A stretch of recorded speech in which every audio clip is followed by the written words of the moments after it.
안녕하세요. 이명기 목사입니다. 오늘은 사무엘하 19장 묵상입니다. 다윗 왕의 아들 압살롬의 죽음으로 인해 울면서 슬퍼한다는 소식이 요압과 백성 모두에게 전해졌습니다. 그래서 승리로 인한 기쁨은 순식간에 슬픔으로 바뀌고 말았습니다. 이를 보다 못한 요압은 다윗을 찾아가서 강경한 어조로 그에게 항의합니다. 그를 따르는 모든 백성이 왕과 그의 가족을 비롯한 많은 사람의 생명을 건졌는데도 왕이 그들을 위로하고 격려하기는커녕 슬픔에 잠겨서 모든 부하들을 부끄럽게 만들었다고 비난합니다. 요압은 백성 모두가 차라리 압살롬 대신 죽었으면 다윗이 마땅하게 여겼을 것이라고 불만을 토로했습니다. 다윗은 부하들과 모든 백성을 위로하지 않으면 장차 더 큰 환란이 닥칠 수도 있다는 요압의 경고를 무시할 수 없어서 결국 백성 앞으로 나아갔습니다. 그러나 요압이 다윗에게 충고하는 과정에서 다윗의 심정을 전혀 고려하지 않고 압력을 가한 것은 다윗으로서는 기분이 썩 좋지 않았을 것입니다. 어쩌면 나단 선지자의 책망을 들었을 때보다 더 심한 모욕감을 느꼈을 것입니다.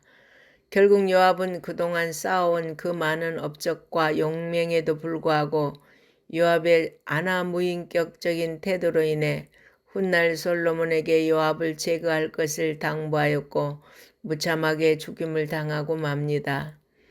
다윗은 압살롬의 반역을 진압한 후에 곧바로 군사들을 이끌고 예루살렘으로 황궁하지 않았습니다. 그는 백성들 사이에서 자신의 황궁 논의가 일기를 기다렸다가 백성들의 요청 형식을 비롯 환궁을 하였습니다. 이것은 다윗이 자신에게서 떠나 있던 백성들의 마음을 다시금 자기에게로 돌이키게 하기 위한 것이었습니다. 이러한 다윗의 행동은 그의 뛰어난 정치적 능력을 보여주는 것이라고 하겠습니다. 그런데 북쪽 이스라엘 지파 사람들이 다윗을 다시 왕으로 모셔올 준비를 하는 동안 유다는 주저하는 모습을 보였습니다. 다윗은 유다의 지지를 얻기 위해 두 제사장을 유다 지파에 파견하여 자신의 황궁에 적극 나서줄 것을 당부하고 아마사를 사령관으로 임명함으로써 다윗이 마침내 망명 생활을 청산하고 황궁길에 오르게 되었습니다.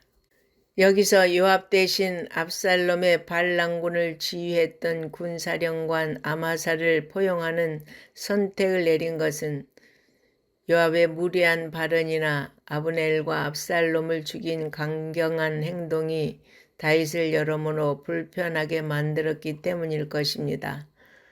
다윗은 자신이 압살롬의 반역을 피하여 망명길에 올랐을 때 자신을 향하여 돌을 던지며 저주하였던 시므이가 베냐민 사람들 1,000명과 더불어 나와 다윗을 맞으며 자신의 잘못을 용서해 주기를 간청하자 시므이가 죽어 마땅하다는 아비새의 주장에도 불구하고 그를 죽이지 않겠다고 맹세했습니다.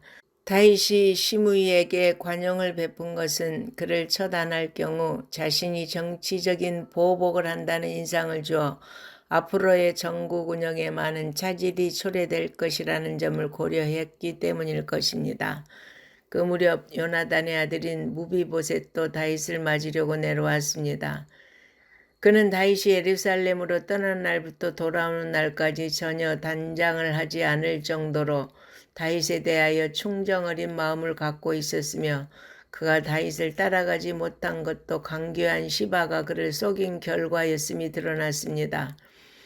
그런데도 다윗은 시바를 처단하지 않고 다만 그에게 주었던 무비보셋의 재산 가운데 절반만을 다시 무비보셋에게 돌려주게 하였습니다. 그러나 무비보셋은 시바에게 전부를 주라고 합니다.